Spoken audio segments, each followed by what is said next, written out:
Hello and welcome to World History Encyclopedia. My name is Kelly and today I am joined by Greg Woolf, a historian, classicist and archaeologist who is especially known for his work on the Roman Empire.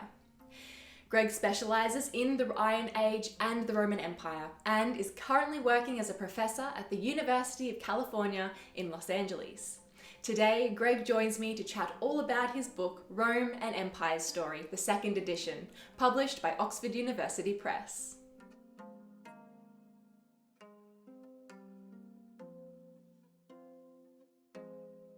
Thank you so much for joining me today, Greg. It's great to have you on the channel. Today we're talking about your book, Rome and Empire's Story, the second edition. Do you want to just tell everyone what the book is about? Well, it's like what it says in the cover, what's in the tin. It's a total history of Rome, and it starts with the 8th century BC when it's just a scatter of villages, which we only know through archaeology, and it ends up at the 8th century AD when Arab armies have conquered Egypt and Syria and swept along North Africa and plunged into Spain. And for some hundreds of years, the northwest has been ruled by German kings and so on. So I sort of start from a tiny city on a river and end up with a tiny city on the Bosporus, and in between it sort of expands and contracts, just not back to the same point.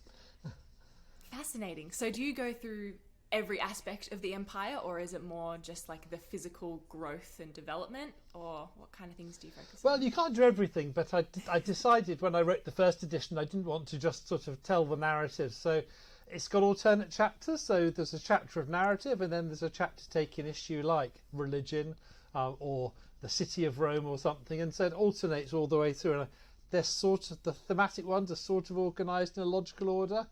Breaks down a bit now and again, but it means you can read social history, or you can read the narrative, or both. Yeah. Oh, amazing! And why did you want to write this book on the history of Rome? What made you want to do that? Well, when I first wrote it, which was about 10 years ago, I'd sort of just come to a phase of my career where I was doing a lot of teaching, and I thought, well, all this stuff that I've been learning as I teach, because you only really learn something when you have to explain it to somebody else, it'd be nice to pull it all together. So it was a sort of project to do when I got to a point where I was doing less teaching. I'd finished a big admin job, I was on leave for a bit, and it's something you could write almost anywhere if you know the subject. So I wrote little bits in Paris, little bits in Brazil, little bits in Germany, and so on. Wow. So it was a good project to pull it all together, to sort of and that's why it's dedicated to my students, because it was really through explaining things to them and getting their question, finding what they were interested in and what they didn't like about what was out there already, that I had a sense of what would work as a one-volume book. So, just to put it all within sets of covers. So that's why I wrote the first one. And then the second edition I wrote 10 years later, and I thought, so this was a different kind of project. It was a lockdown project. Most of it was written in lockdown, and I thought, well, there's a lot you can't do. The beginning of the lockdown in the UK, which is where I was working at the time, was very brutal. You couldn't go to restaurants or cafes, you couldn't go to libraries. Most of our university buildings were closed, the students were scattered, and so I thought, well, what kind of writing can I do where I can't really go and work in my normal way? And I thought, well, what I can write about is the new stuff, because most of the new stuff either I owned or it's on the web, because now our discipline, like every other discipline, is all virtually all online, and all the new journal articles are out there electronically, and many of the books are out there electronically in one form or another.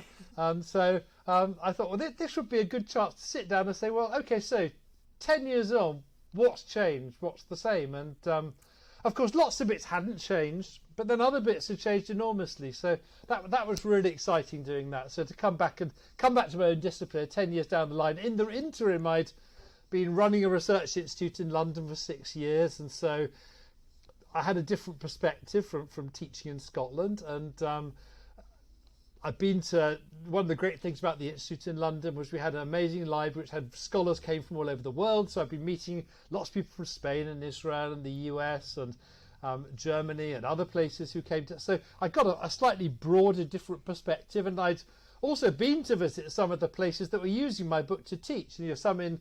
So I given talks in Sydney to students who read the book and wanted to ask questions, and I've been to Copenhagen where it's being done as well, and various other people around the place, and plenty of people told what they didn't like about it, but mostly they thought it was good enough, it was worth having another go at. So that was my lockdown project. It was go through the book again and see what's new, see what's old.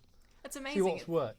Such a global experience, but locked down as well. It's awesome. That's amazing. So you said that there was some new things that you found 10 years after writing the first one. What can you tell us? Anything that changed between the two editions? Well, I mean, there's been lots of little bits all over, of course. People have been working on every bit of the whole, but perhaps sort of three big new things had happened that one of which I'd seen coming, the other two I hadn't. The one I'd seen coming was I saw that people who worked on the history of ancient periods were going to have to do a lot more with natural sciences, with life sciences, and this involves everything from plagues, obviously, and in the time between the two books, a lot of work had been done on plagues and epidemics, not really prompted by the pandemic before even that, and we knew there'd been some big plagues sweeping across the Roman Empire, and there's a bit about that in the first edition, but we just got a lot smarter. People had sort of DNA sequenced some of the pathogens. They'd tracked down things in much more detail. They compared evidence from different plagues in different periods. But there are also other really cool things like migration. People have been looking at migration, mobility a lot more. And there's now some really quite interesting ways so you can use science to fill out the picture. For example, bits of your body, bits of my body are laid down at different points in our lives, and whenever any bit of you, your teeth, your legs, your hair grows, it picks up trace elements of what's around, what we eat, and particularly what we drink, the water. And so if we move about a bit, then they look different. So, wow. Your hair will have a signature in it that tells you about Melbourne water, because I guess you haven't been out of Melbourne much recently. No. But if you grew up somewhere else, other bits of your body, some of your teeth will have signatures elsewhere. So a lot of people have been looking at bones, at Roman bones, and trying to work this out. And one of the things we found is that people move about really quite a lot more than we thought in the Roman Empire. So that was one of the new things. So life science. The second new thing is that people have got a lot more interested in the archaeology. So, I mean, people have always done archaeology, but they often done it in a sort of way to illustrate a story that's mostly told by history. So you start from what the ancient texts say, and then you illustrate it. Or you say, well, this bit we don't know much about because ancient writers didn't write much about women, so maybe there's some statues of women, we can fill in the gaps. So archaeology is being used as a kind of filler. And now, in the last 10 years, people have much more taken the line, well, there's a story we can tell from material remains that stands on its own, and then we can use the other stuff as a filler. So, for example, there's a really wonderful book written by a woman named Amy Russell, who is a professor at Brown University on the East Coast. And one of the things she does, she looked at the city of Rome, its own spaces, and how the buildings and the structures, the public spaces changed over time. And this provided, almost like an exoskeleton within which politics happened, but also reflective politics. So you can look at how this grows, almost like you're looking at the fossilized remains of some ancient dinosaur or something, and say, so what must the soft tissue have been like to generate this hard tissue?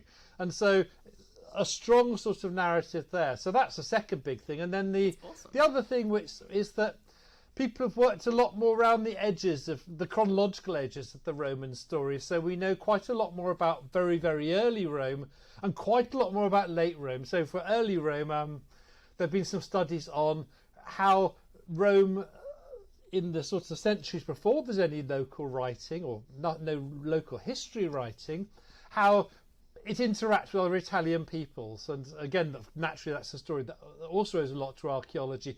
So we have new accounts of that, which are not just the legends of Romulus and Remus and Aeneas and so on, but it's also stories about how different communities up and down the Italian Peninsula come together, form alliances. And You can, if you like, see some of early Rome not so much as one plucky little people conquering all their neighbours, but actually almost as a sort of process by which different groups of local allies sort of pull it together. And of course Rome still reigns at the centre, but you see how the vested interest of landowners and chiefs and warlords all comes together to create a kind of Italy-wide project. So that's the beginning. At the end, lots more being done on late Rome, on the city of Rome, after it's a Christian city, after much of the empire is effectively being run by the descendants of people who've been its enemies in the past, German lords and so on. So, the beginning and the end of my book, particularly the end of my book, has expanded a bit. The middle, not so much, but so those are the three big things. But of course, along the way, I was able to pick up on little bits and pieces and, generally re-educate myself, which is always fun to do. That's all so exciting. I love the idea of like sort of the history of the physical city and its growth and the changes in the buildings. That's so fascinating. It's great. I mean, the other thing people have looked at is the way in which actually objects end up shaping how way people do things, because we're used to looking at objects and saying, well, Romans liked wine and they grew a lot of wine, and to transport it they need to make particular kind of pots, and these pots have to travel in particular kind of boats, and we can find the boats and find the pots and then tell the story of the wine from that. So we're using the archaeology, the material culture, as kind of indirect evidence for social process. But now people say things like, well, what's the effect of moving through a world in which everywhere you go the same kind of pots appear? You travel from Lyon to Milan to Rome, and then you get in a boat and you go to Greece, and you travel across to Corinth, take a boat the other way, end up in Ephesus in Turkey, and everywhere you go there are certain things that are constantly there. And we think, well, how does this affect people's kind of collective psychology, that wherever they go they see this material culture reflecting back their values, that people whose ancestors drank beer or lived in very different kind of houses, now they find they're all the same kind of physical setting. What does this Roman sensorium do? How do the objects make each generation more like people who are their contemporaries than like their ancestors? So that's been another really interesting strand of work that's been done. So that was also fun to follow. That is fascinating. Because you're right, you always sort of think about, that's not the way you usually think about material objects and artifacts and stuff. It's, wow. But we think about what we do to objects or what we do with objects. And now archaeologists are thinking, what do objects do to us? So and that's the big difference. Giving objects the agency. Exactly, yeah. What did you find the most surprising when you were researching the second edition? Is it something that you've already mentioned, or is it something different? I think the thing I found most surprising was the very early material, because I began working at the beginning of my career on sort of the middle of the period, on the age of the early emperors, and because I taught and knew about earlier stuff, I knew a bit back to say 300, 400. But I'd more or less decided the earlier stuff was unreachable, that it was just legend and you had to ignore it. And they're interesting legends, but they're interesting because they tell you about the people who told those legends. And so, for example, the story that Romans were descended from Trojans is interesting, how Romans positioned themselves in relation to Greeks and so on. But I think what I've been really interested in is how much can in fact be worked out about these very early periods, the end of the Bronze Age, beginning of the Iron Age, where we're beginning to see all sorts of different populations interconnect.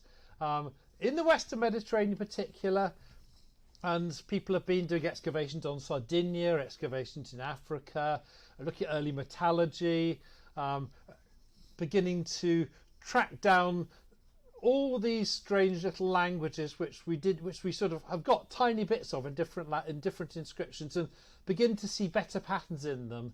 And so I think what surprised me was that something I'd kind of written off was actually there was more to be done there. So lucky it wasn't me doing it, but it was very good to see what other people have managed to do who are a bit more hopeful. So Extraordinary work. I mean, Catherine MacDonald in Durham, Nicola Terranacci in Michigan, lots of Italian colleagues in particular working in and around the Bay of Naples and the city of Rome itself. So, really, really quite spectacular stuff.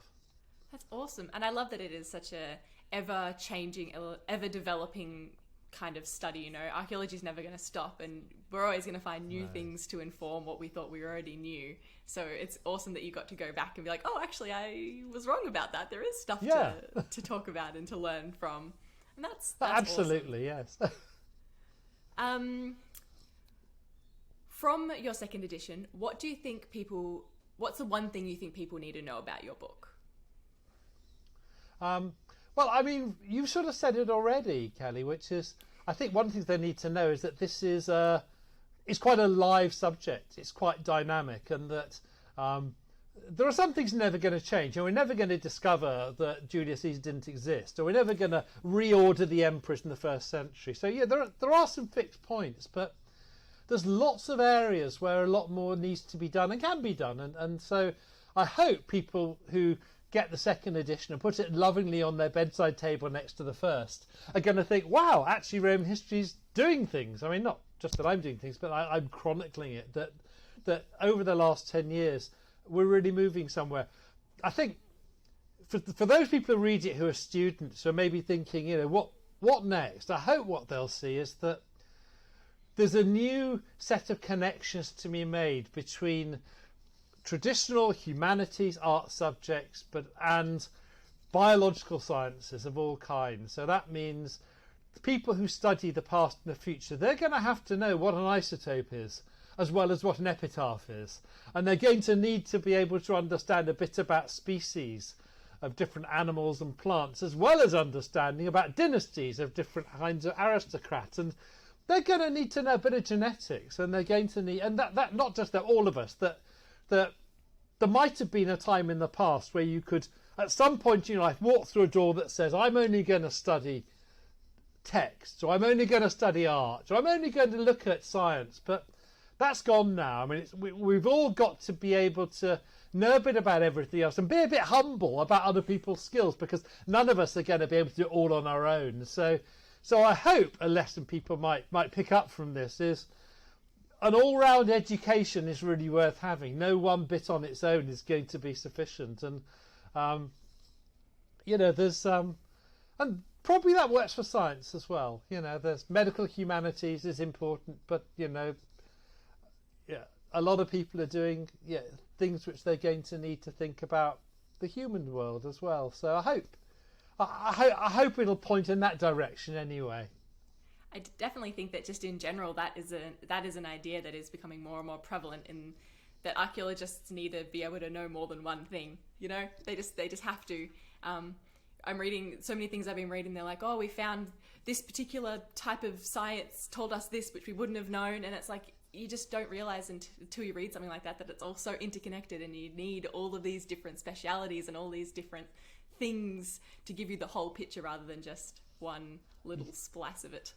I think that's right. We need to work in teams. We need to work together. And the old idea that you go away into a library for 3 or 4 years and you write one book on your own, then you come out and you show it to somebody else, that's gone. We've got to work with each other. And some of the most important work now being done is being done by these, quite unusual. The climate science, the papers have 12 authors because you need a glaciologist and a climatologist, and you need somebody who understands how rocks are formed in caves, and you probably need someone who can read Greek, and you need somebody else who can look at human skeletal material. So that's one example, but other things too. I mean, the big new book of archaeology, Beginnings of Everything, is written by, which is just a big bestseller on New York bestseller list this week, is a book written by an economist, David Graeber, who's a sort of sociologist come economist, and an archaeologist, prehistorian, David Wengrow, and they've got together to write an account of everything in the last 40,000 years that neither could have written on their own. And I think that's going to be much more what we do in the future. It's much more teamwork. So collaboration is key for the future of learning more about our history. It's all about. I think that's right, and it's got to be not just sort of. I mean, the old archaeologists used to go out in the field with one person who was in charge, and they called the shots. And then they had a bunch of little helpers. Some of them digging holes, some of them cataloguing, some of them doing geochemical stuff and so on, but geophysical stuff as well. It's got to be a bit more even, I think. Definitely. Yeah. Gives you a more well-rounded view of what you're looking at, I guess. Yeah. It's nearly Christmas. You're probably all wondering what your friends need for Christmas. It's a great stocking filler. Absolutely, this is it. It was really good fun to write, and I think, if there are out there people in other disciplines who are thinking, should I write something very specialised and narrow, and work? Well, yes, do all that, because that's what makes us important as scientists, researchers. But every now and again, I found it useful to sort of stick my head up like a meerkat and look around and see what else is going on. And I learnt a lot from it, just like I learnt a lot from teaching this stuff. And I'd really recommend that to anybody else who's tempted to get the big broad brushes out and paint like crazy for a short amount of time, even if there's no lockdown to do it in. Beautiful. Well, Rome and Empire's Story 2nd edition is available now to purchase. Beautiful. So you'll be able to find the links for that down below. And yeah, thank you so much for joining me today. Oh, well, thanks for having me on, Kelly. Nice to talk. This video was brought to you by World History Encyclopedia. For more great articles and interactive content, head to our website via the link below. If you like my shirt, you can find this design and a bunch more on our shop at worldhistory.store, or you can find the link for it under our merch tab down below. Thank you so much for watching, and we'll see you soon with another video.